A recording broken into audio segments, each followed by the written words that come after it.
அப்படிங்கிறப்போ இந்தியா வந்து இப்போ சூப்பர் 4 வந்து போயிடும். ஸோ அங்க சூப்பர் 4ல எந்த டீம் வந்து நமக்கு வந்து ஒரு டஃப் வந்து கொடுப்பாங்க? ஸோ நீங்க எந்த ஒரு டீம் பர்டிகுலர் டீம் வந்து இவங்க வந்து ஒரு த்ரெட்னாங்க இருப்பாங்க அப்படிங்கிற மாதிரி நினைக்கிறீங்க?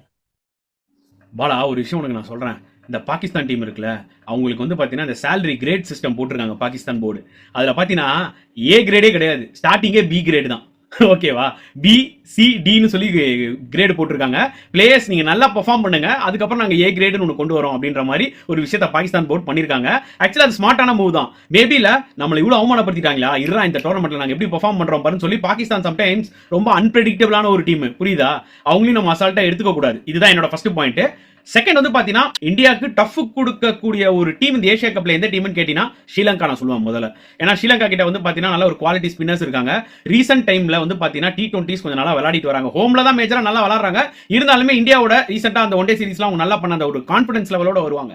சோ என்ன பொறுத்த வரைக்கும் கண்டிப்பா ஆப்கானிஸ்தானும் அந்த ஒரு சேலஞ்ச் கொடுப்பாங்க, இல்லன்னு சொல்ல வரல. பட் இந்தியாவுக்கு ஒரு மிகப்பெரிய டஃபா இருக்கிற ஒரு டீம் எனக்கு தெரிஞ்சு ஸ்ரீலங்காவா தான் இருக்கும் தோணுது. I am expecting India Sri Lanka final இந்த ஏசியா கப் அப்படின்னு தான் என்னோட தாட் பாலா.